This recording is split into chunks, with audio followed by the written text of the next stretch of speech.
Then Rehoboam went to Shechem. For in that place, all of Israel had gathered to appoint him as king. Yet truly, Jeroboam, the son of Nebat, while he was still in Egypt as a fugitive from the face of King Solomon, hearing of his death, returned from Egypt. And they sent and called him. Therefore Jeroboam went, with the entire multitude of Israel, and they spoke to Rehoboam, saying, Your father imposed a very harsh yoke upon us.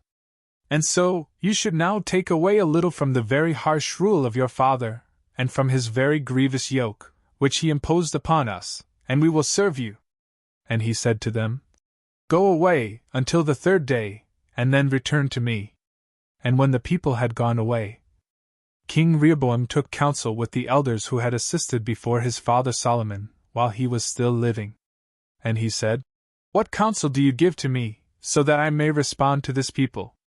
They said to him, If today you will obey and serve this people, and yield to their petition, and if you will speak lenient words to them, they will be your servants for all days. But he abandoned the counsel of the old men, which they had given to him. And he consulted the young men who had been raised with him, and who were assisting him. And he said to them, What counsel do you give to me, so that I may respond to this people, who have said to me, Make light the yoke that your father imposed on us? And the young men who had been raised with him said, You shall speak in this way to this people, who have spoken to you, saying, Your father weighed down our yoke. You should relieve us. You shall say this to them, My little finger is thicker than the back of my father. And now my father placed a heavy yoke upon you, but I will add more upon your yoke. My father cut you with whips, but I will beat you with scorpions. Therefore Jeroboam and all the people went to Rehoboam on the third day, just as the king had spoken, saying, Return to me on the third day. And the king responded to the people harshly, leaving behind the counsel of the elders that they had given to him. And he spoke to them according to the counsel of the young men, saying, My father weighed down your yoke, but I will add more to your yoke. My father cut you with whips, but I will beat you with scorpions. And the king did not acquiesce to the people. For the Lord had turned him away, so that he might raise up his word, which he had spoken by the hand of Ahijah, the Shilonite, to Jeroboam, the son of Nebat.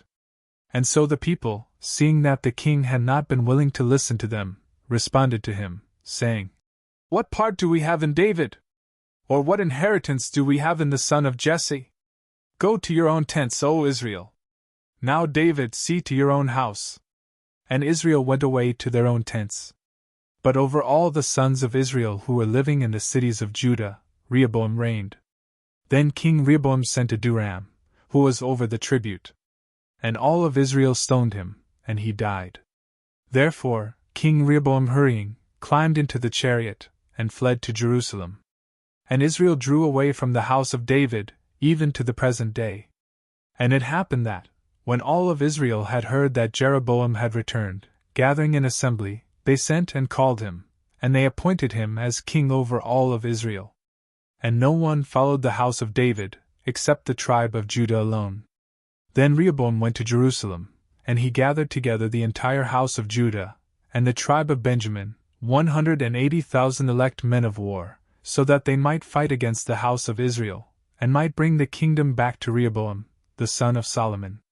But the word of the Lord came to Shemaiah, the man of God, saying, Speak to Rehoboam, the son of Solomon, the king of Judah, and to all the house of Judah, and to Benjamin, and to the rest of the people, saying, Thus says the Lord, You shall not go up, and you shall not make war against your brothers, the sons of Israel.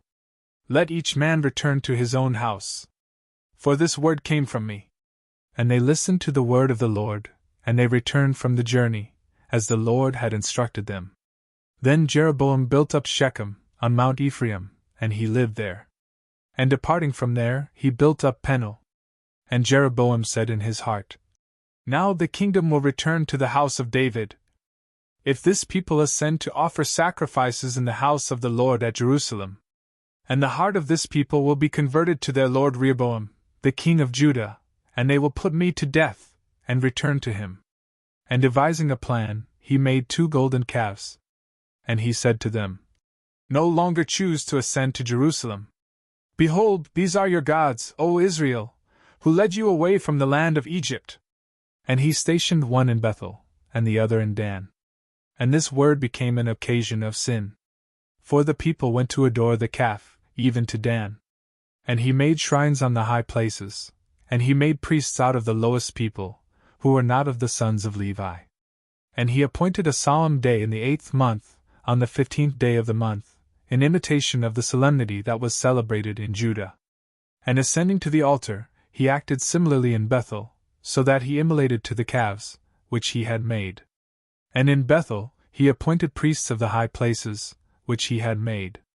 And he ascended to the altar, which he had raised up in Bethel, on the 15th day of the 8th month, the day that he had decided in his own heart. And he made a solemnity to the sons of Israel, and he ascended to the altar, so that he might burn incense.